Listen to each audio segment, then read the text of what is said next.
It's an amazing story. It really is. It's a story of one very unhappy family in a house. It is a morning like so many other mornings in a small town in New England. A father, a stepmother, living with his 2 adult daughters. Lizzie, 32, and Emma, 41. Lizzie was seen by the next door neighbor, and the neighbor asked what's the matter, and she announces that her father has been killed. Law enforcement personnel arrived and found a gruesome murder. 2 bodies, a lot of blood. There is a husband downstairs, 10 wounds to his head. And almost half of his face is obliterated. And just on the second floor was his wife. She was face down with a tremendous amount of injury to the back of her head. It seems like the most likely murder weapon was a hatchet with a 3.5-inch blade. When someone is struck multiple times with a hatchet to the head, that's personal. You know, one of the most fascinating parts of this case is that except for around the bodies, there's no blood found anywhere. You would think that whoever was the perpetrator would be covered with blood spatter. Nothing. Suspicion turned to the people in the house. And the only people in the house are his daughter and their housekeeper. It was so shocking for the police to come to the conclusion that the daughter had killed her father and stepmother. You would have to believe that this sweet, seemingly harmless woman did this horrific thing. Women are as capable as men, not only for the good, but for the bad as well. On August the 4th, 1892, Andrew and Abby Borden were hacked to death in their Fall River, Massachusetts home. Every generation has that one really terrible case that we don't have any answers to. There is only one plausible explanation. Who do you believe killed Andrew and Abby Borden? Lizzie. Lizzie's responsible for these murders. It was Lizzie Borden who intended to murder and did murder Abby and Andrew Borden. It was not until I read about this case that I learned that I was wrong, and all of us are wrong. Lizzie Borden was acquitted, so no one has ever been held accountable for the crimes. But if not her, then who? This is somebody who may have quite literally gotten away with murder. Lizzie Borden took an axe and gave her mother 40 whacks. When she seen what she had done, she gave her father 41.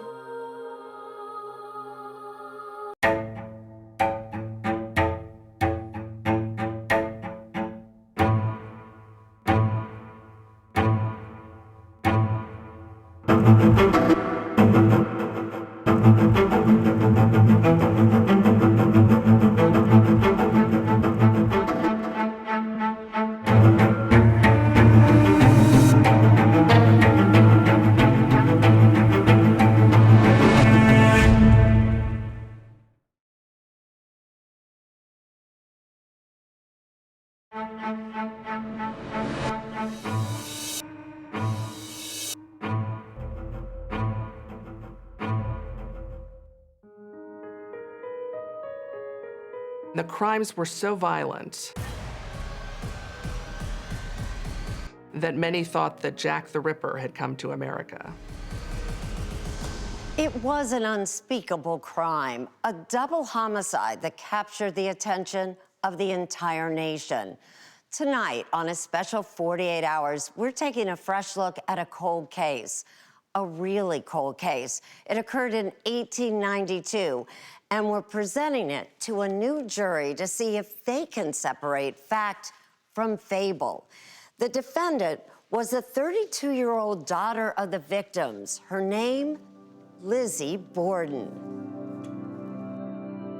I began studying Lizzie Borden when I was an undergraduate. Los Angeles author Cara Robertson has been living with Lizzie Borden for a long time. I was interested in trying to find a topic for my college thesis. 30 years later, her thesis became this, a remarkably detailed look at the accusations against Lizzie Borden and her high-profile trial, published by Simon & Schuster.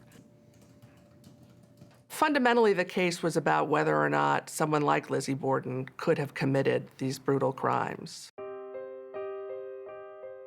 And in 1893, a jury of 12 men agreed she couldn't, returning a unanimous verdict of not guilty.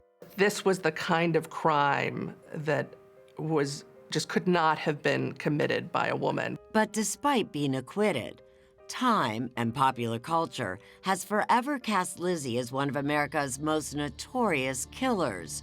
So did she do it or not? To help get to the bottom of this mystery, we brought together a team of paid consultants, 2 extremely experienced lawyers. My name is Anastasia Nicolazzi. I was a prosecutor for 21 years at the Brooklyn DA's office. My name is Matthew Troiano. I'm a criminal defense attorney in New Jersey. And equally seasoned investigators. My name is Erin Rubis, and I am a crime scene investigator and a former homicide detective. I'm Andrew Schweikart. I'm a criminalist at the New York City office of the Chief Medical Examiner. I was sucked right in. I was sucked in from the perspective that this happened over 100 years ago. I think it's relevant now the same way it was relevant then, and it's just a fascinating story. That story begins here. Fall River, Massachusetts, 1892. Prominent local businessman Andrew Borden was wealthy, but also frugal, choosing to live here with his second wife, Abby Borden, just a block from the center of town. The house is modest, even by 1890s standards, with almost no indoor plumbing or gas lighting. He was cheap. He was known to be at the extreme end of Yankee frugality. And we're coming up to the Lizzie Borden house. Wow. You can't analyze the crime without seeing where it all took place. So we brought crime scene investigator Erin Rubis here. What is important? What do you really want to see for yourself? I want to be able to take myself back into the crime scene based on what I've read. I want to be able to kind of put those pieces together that are missing. And she's able to do that because the house, oddly enough, so this is it, is now a bed and breakfast and restored in the style of the time. Complete with actual crime scene photos. Here it is. And displays. To your left is a replica of Andrew Borden's skull, and to your right is Abby. I would definitely say that whoever did this, this was personal. This was a lot of anger and a lot of rage. Lizzie Borden is a fairly unremarkable woman. She was unmarried. She was active in her local church. Emma Borden is Lizzie Borden's older sister. Always played a bit of a maternal role with respect to Lizzie. Emma, at the time of the murders, had been out of town for 2 weeks visiting friends. And Abby Borden, how would you describe Abby Borden? Abby Borden, she's often cast in this story as the evil stepmother, but in fact she may well have been the nicest person in the house. Which brings us to the late morning of August 4th, 1892.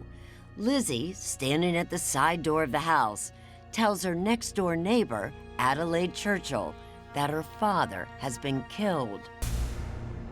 And does the neighbor see any blood on Lizzie? The neighbor comes over directly and sees absolutely no blood. Nothing on her face, her hands, her clothing. Nothing. She seems perfectly presented. And this is how police found Lizzie's father, stretched out on the couch in the sitting room, bludgeoned to death. It's pretty brutal. I mean, his entire face is brutally bashed in. But what of Andrew's wife, Abby? Lizzie, sitting in the kitchen with that neighbor, Adelaide Churchill, offers an answer. She remarks that she thinks perhaps she heard her stepmother come in. At which point, Bridget Sullivan and Adelaide Churchill, the next door neighbor, go upstairs and find the body of Abby Borden. This right over here is where Abby Borden was found dead, face down. That scene is, if anything, more horrible. Abby suffered 19 blows. She's face down. Much of the back of her head has been hacked. You can imagine the pressure that was on the police to come upon a scene like that. The assumption at first was that it must have been a deranged outsider because the crimes were so shocking. But when it became clear that, no one had been spotted in the vicinity, then suspicion turned to the people in the house. The house was triple locked in the front door, and the back door was locked, and the only door that could have been unlocked was the side door. They had to find a suspect, and they fastened upon Lizzie Borden as an obvious choice. She is the only one that could have committed these crimes.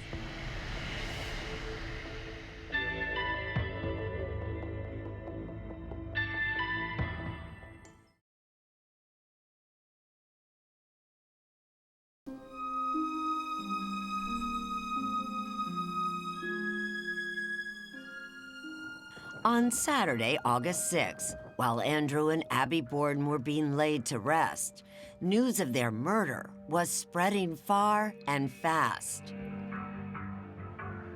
The brutality of the murders alone was enough to make this front page news across the country.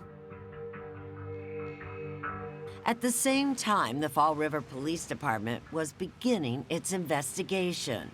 How would you describe the state of forensics in 1892? It was very primitive. I think in many ways it was the perfect time for somebody to potentially get away with a crime like this. Besides police, the Borden house was crowded with doctors, reporters, neighbors, and even several passers-by. So anything really that was discovered at that crime scene was seriously compromised because we don't know when or by whom it was deposited. They take up pieces of carpet, they count blood stains, they search for evidence, blood on any clothing. What they find, though, are more questions than answers. One fact is clear. Abby was killed before Andrew. His death was so recent that his injuries were noted to have been oozing wet liquid blood. He was also warm to the touch. On the other hand, Abby, who was upstairs, had matted, coagulated blood, dark blood on her injuries. She was also cold to the touch. 5 days later, during a police inquest, Lizzie gives her version of what happened that morning. 5 people wake up in the Borden house. Andrew and Abby Borden, Lizzie Borden, the housemaid, Bridget Sullivan, and Lizzie's uncle, John Morse. Andrew's brother-in-law, John Morse, visiting from out of town, was staying in the guest room. This is where John Morse had stayed the night before. We know that John Morse left in the morning to go visit other relatives in a different part of town, and Andrew Borden walked into the center of town to visit some of the buildings that he owned. Abby Borden went upstairs to clean up the guest room. Lizzie says that she was in the dining room. She was actually ironing. And Bridget Sullivan was outside washing windows when about 9:30 in the morning, police believe Abby Borden fell to the floor, murdered. Abby Borden was a short woman, but she weighed about 200 pounds. And did Lizzie hear anything at all? She claims not to have heard anything. According to Lizzie's testimony, Andrew returned home at 10:45, greeting both the housekeeper and Lizzie, and then retired to that sitting room to take a nap on the couch. According to the medical examiner, 45 minutes later, Andrew Borden was also dead. That was the opportunity right there. He's on that couch and he's sleeping, and there was your opportunity. Police were sure they had the when, but there was still the question of why. What was the motive? Lizzie may have given police that answer during the inquest. Lizzie and her sister, Emma, both really desired to live a way better life, and they really resented their father for not providing that for them. Andrew decided essentially to bail out his wife's half-sibling by buying a house and putting it in Abby's name. And thereafter, you find that the house is a scene of a Cold War. Clearly, Lizzie was not happy that that house was going to go to her stepmother's sister. But enough to provide a motive for that kind of vicious killing? They were brutal. Certainly brutal enough to mark the perpetrator with evidence. I would think that there would definitely be blood on her. And yet, One of the most fascinating parts of this case is that except for around the bodies, there's no blood found anywhere. if in fact Lizzie Borden is the killer, how did she not have any blood spatter on her? Her neighbors said she was spotless. So where was the blood? Police searched the house and only found 2 instances of blood evidence, a minute spot on one of Lizzie's undergarments and a bucket of bloody cloths in the cellar washroom. Lizzie gave them a very personal explanation for both. She was menstruating. I think that was such a personal issue that, let's face it, who's going to challenge that? If we were to have that today, could we show, okay, is this Lizzie's blood or is it Andrew and Abby's blood? Also puzzling and very suspicious, Lizzie's choice to burn a dress in the kitchen stove the day after her father's funeral. Lizzie and Emma claimed that the dress had been stained with paint and it needed to be burned, and they thought that was as good a time as any. For me, the most valuable piece of evidence is the dress that Lizzie burned. If she's responsible for this, it would have blood from the victims on it, and that would be very difficult for Lizzie to explain. And with no dress, there was nothing to explain. It seemed the more they looked, the less investigators found, until down in the cellar, it's in here that the hatchet was found. A particular hatchet head was found in a box of abandoned tools. It became known as the handleless hatchet and would be a subject of debate for years to come. It only had a piece of a handle, and according to the police, it was a fresh break. This particular hatchet head almost looked like it had been deliberately covered with a layer of ash. It's about 3.5 inches of a cutting blade, and that seemed consistent with the wounds on Andrew and Abby's body. She could have quickly rinsed off that hatchet head, thrown it in a pile of ash to obliterate any lingering blood, and then just tossed it in the cellar to make it look like an old piece of junk. I mean, there are endless places in this house to hide stuff. If it was the murder weapon, police later discovered it might not have been Lizzie's first weapon of choice. Someone who was identified as Lizzie Borden tried to buy prussic acid the day before the murders. In 1892, prussic acid, a lethal poison, was only available with a doctor's prescription. The woman said that she needed it to put an edge on a sealskin cape. And we know that Lizzie Borden did, in fact, have sealskin capes. But the pharmacist said he never heard of it used that way and refused to sell it to her. And then, because she was unable to get the poison, she turned instead to a readily available household implement. The hatchet. That's right. It would seem the police came to the same conclusion. At the close of the inquest, the chief of police placed Lizzie Borden under arrest for murder.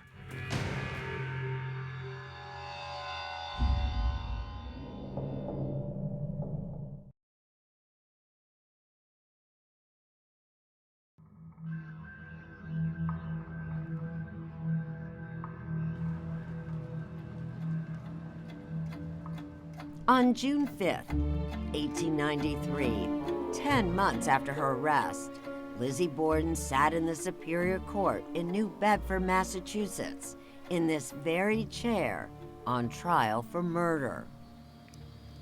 The first day of Lizzie Borden's trial attracted a massive crowd.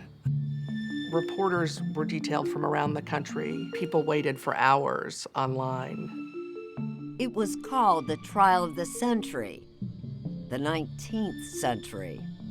What I think is striking is that many of the people most interested in the case were women. But why? Why are these women willing to put aside their lives to attend the trial? This was the trial of a woman who seemed to have transcended the limits of her sex in such a violent way. The women, I think, were curious to see the monster.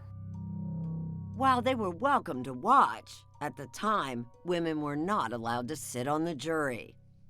There won't be, in fact, women jurors until 1951 in Massachusetts.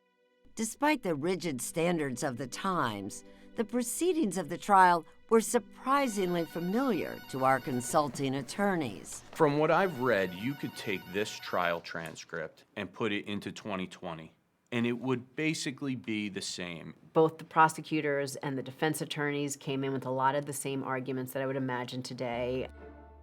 In front of a panel of 3 judges and a jury of 12 men, the prosecutor began his opening statement with a simple premise. That Lizzie Borden is the only person with the opportunity and the motive to have committed the crimes.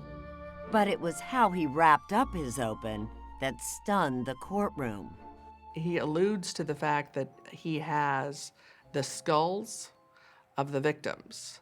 The actual heads of the victims in the courtroom. Yes, and Lizzie Borden responds by fainting. Over the next week, the jury hears from a parade of prosecution witnesses. The prosecution works very methodically and lays out the evidence. Evidence of who was killed first. If Andrew had been killed first, then automatically Abby's family will get part of the money, where if she's killed first, everything is just for the girls.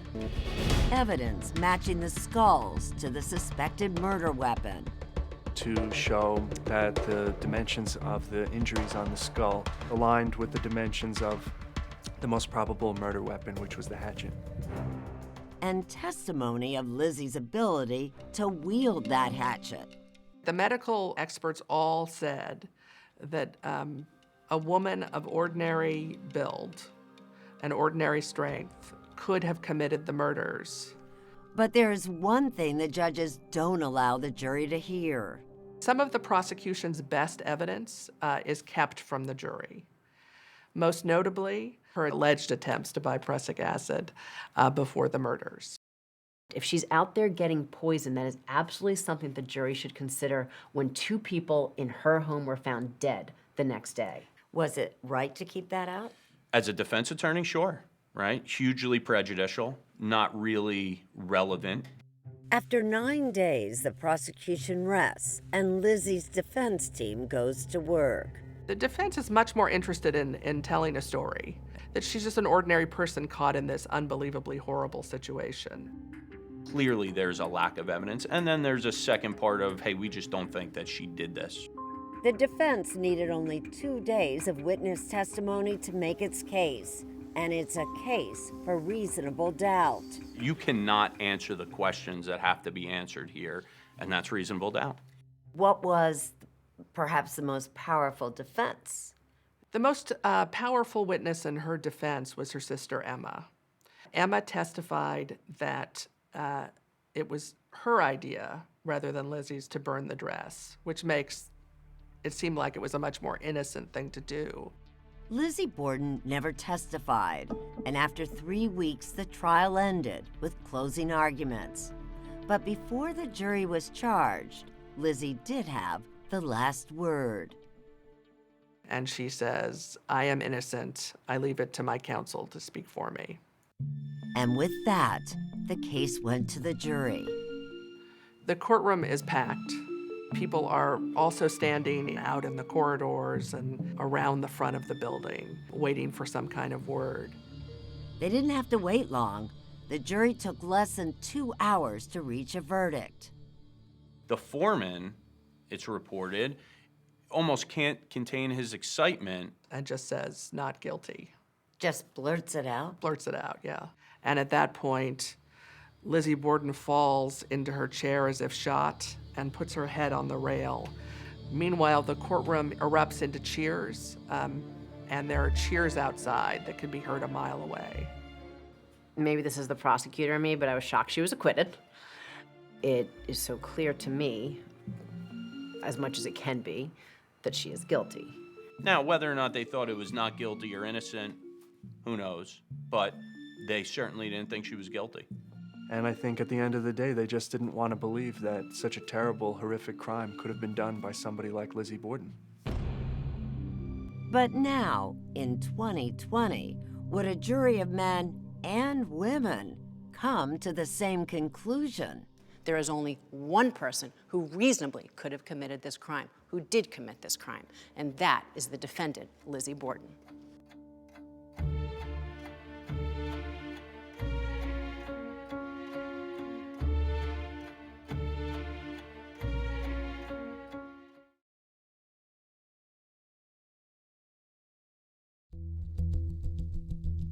In 1893, Lizzie Borden was found not guilty by a jury of 12 men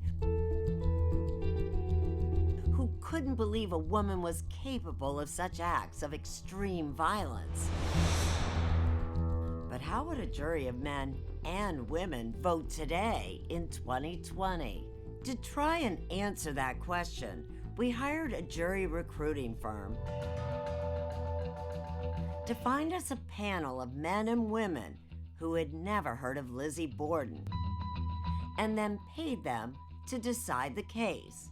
This is not a retrial, but a presentation argued by our consulting attorneys in their own words without any guidance from us. This is the case of Lizzie Borden. The rules are simple. Only evidence presented in the original trial could be presented here, and all facts should be presumed to be true. Good morning, everyone. Prosecutor Anna-Siga Nicolazzi and defense attorney Matthew Troiano Good morning, ladies and gentlemen. deliver their opening statements. This case is about bitterness, resentment, and fear. Greed was what drove Lizzie Borden to do what she did. Just one night before these two innocents are bludgeoned in their own home, the defendant goes to see a friend. She, out of nowhere, volunteered.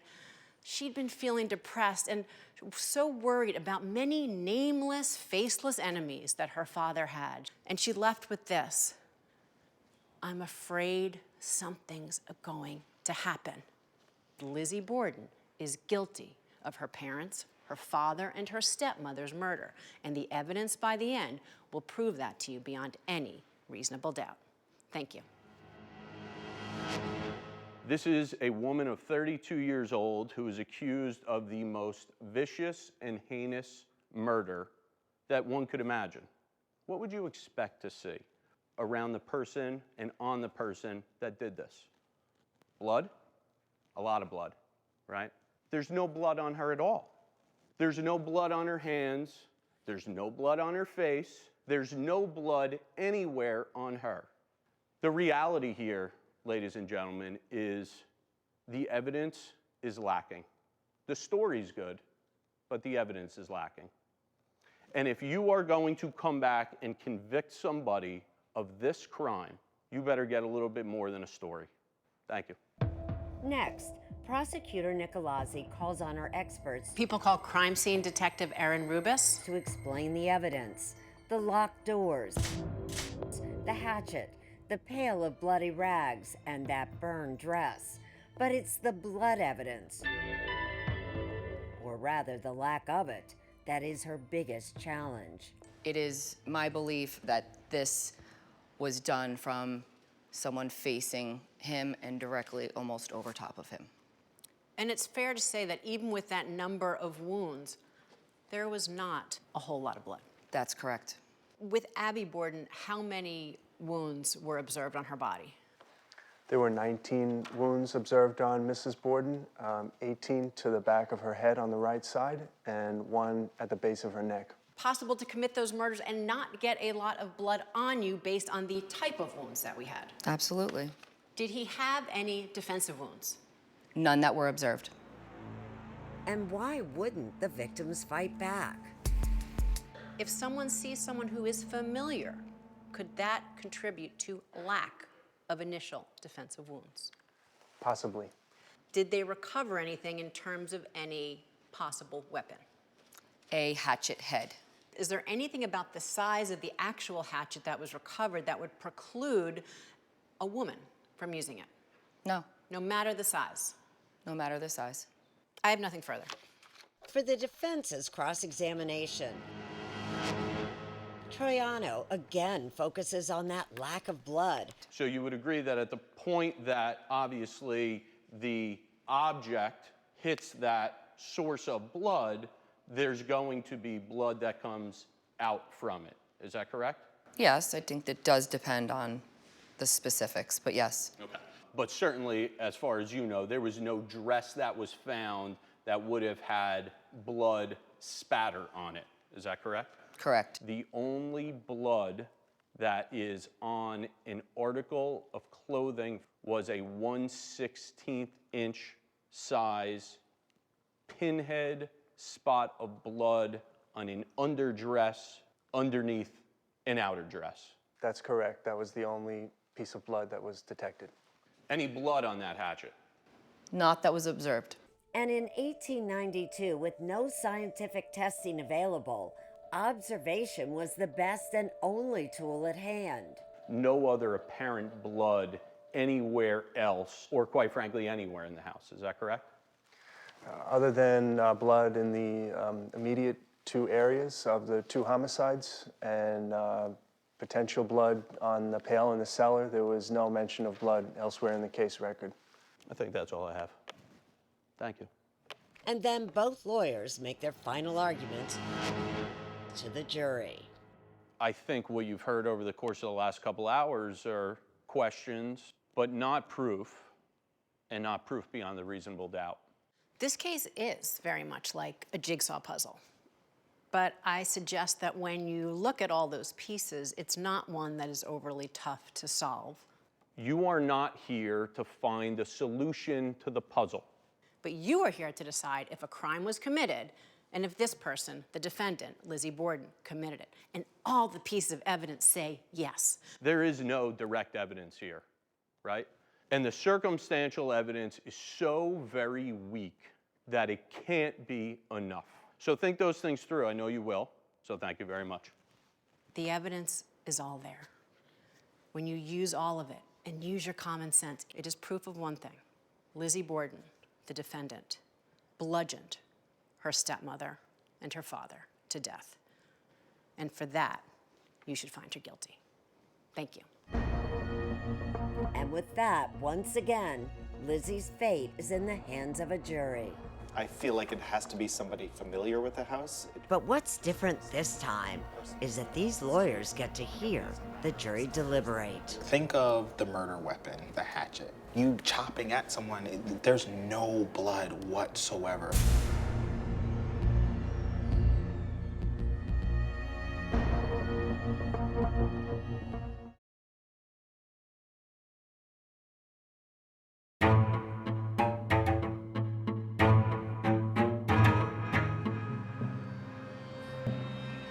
More than a century after Lizzie Borden went on trial for murder, this jury of 8 people have been asked to wrestle with many of the same questions. It's an unheard of opportunity to be in the room for an actual deliberation, but it quickly becomes clear that there are no easy answers for our jurors. Frank, James, Michelle, Amy, Michael, Jarrell, Larissa, and Jennifer. What are the big concerns here? The prosecutor said resentment, bitterness, and greed. It just seems like overkill if she wasn't going to lose everything. Either she's a sociopath or possibly not guilty. And that's my only question. I feel like to go for first-degree murder of both victims, there has to be malice and forethought, and I don't believe that was proven.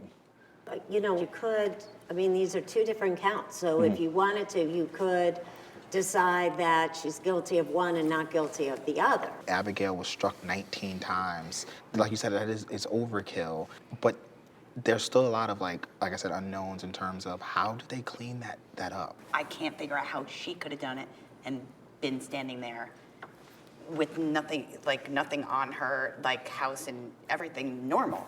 I feel like it has to be somebody familiar with the house. Also familiar with the victims because they clearly familiar with the attacker.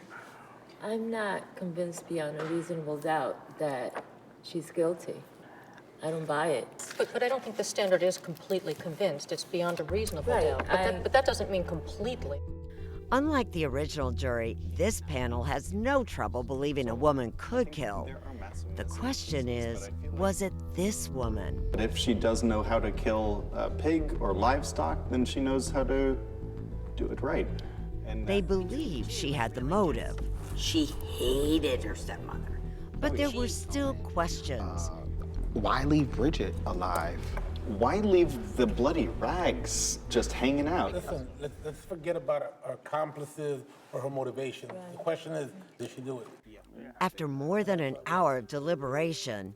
So do you want to, take a vote from everybody on 2 different counts? The vote. On the charge of first degree with the death of Abby Borden. Guilty. Guilty. Guilty. Guilty. Guilty. Guilty. I keep going back to she looks guilty, but I'm not convinced. So I'm back to not guilty. You're the last one, Jarrell. Guilty. Yeah, guilty. You're sure? Yes, positive on that one. On the charge of first degree with Andrew Borden. Guilty. Guilty. Guilty. Guilty. Guilty. Guilty. Not guilty. Not guilty. While Jarrell was confident Lizzie had planned to kill Abby, he believed the murder of her father was purely spontaneous. I don't know if that premeditation factored in with Dad. And with that, the foreman published the jury's verdict. On the charge of first-degree murder of Abby Borden, we are a hung jury. And on the charge of first-degree murder for Andrew Jackson Borden, we are also a hung jury. Thank you. There's still something profoundly unsettling about the idea that a woman who seems normal committing a crime like this. We heard most of these jurors vote to convict her, but you heard a lot of doubt there still. Yeah, there was a lot. There were a number of them that were expressing doubt. And, you wonder, is that a misunderstanding of the standard, or is it just they're making a call, right? It was fascinating, but at the same time, troubling at times. I think if you really broke it down, those that voted for guilty at the end really did express that they did think it was her and that the evidence had proven it, while they may not have expressed it that clearly in that one thought. So is it fair to say that we've not solved the mystery of Lizzie Borden and it will be argued for another 120-something years? I feel like we've solved the mystery of Lizzie Borden. We just haven't solved whether she should have been found guilty or not, because it's a very different question. I think that that's the best way to say it. And maybe that's the beauty of the system, and maybe it's not. Clearly, Lizzie Borden didn't care what people thought of her. After her acquittal, she wasted little time getting on with her life. She stayed in Fall River, just not in this home. She and her sister Emma promptly vacate the cramped family house that was a source of some dissatisfaction. Inheriting almost $350,000 from their father's estate, which would be $10 million in today's money, Lizzie and Emma bought the house they always wanted at the top of the hill in the wealthy part of town. She changed her name from Lizzie to Lizbeth, and she named her house Maplecroft. It seemed, well, unseemly to many in the community. Very soon, there are people who start to wonder, if it wasn't Lizzie Borden, then who was it? Lizzie Borden finds herself unwelcome at the church where she had spent so much of her time and which had provided the foundation of her support during the trial. 12 years later, even Lizzie's sister Emma turns her back on her. Emma was deeply troubled by something that was going on in the house, such that she felt it was necessary to sever all ties with her sister. Lizzie, who never married, finished out her life as a recluse, alone in her home with her dogs, until her death in June of 1927. Did Lizzie ever talk to the press? Did she ever give her side of the story? No, Lizzie Borden remained silent. Coincidentally, Emma, living in New Hampshire, died just 9 days later. They were both laid to rest here, alongside their father and their stepmother. Today, Fall River, Massachusetts embraces the woman who brought so much notoriety to the town.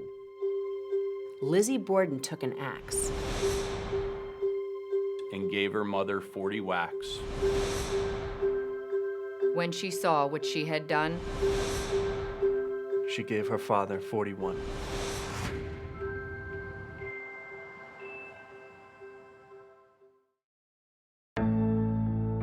Last May, Lizzie Borden's house was sold for $1.8 million. It is still a museum and bed and breakfast.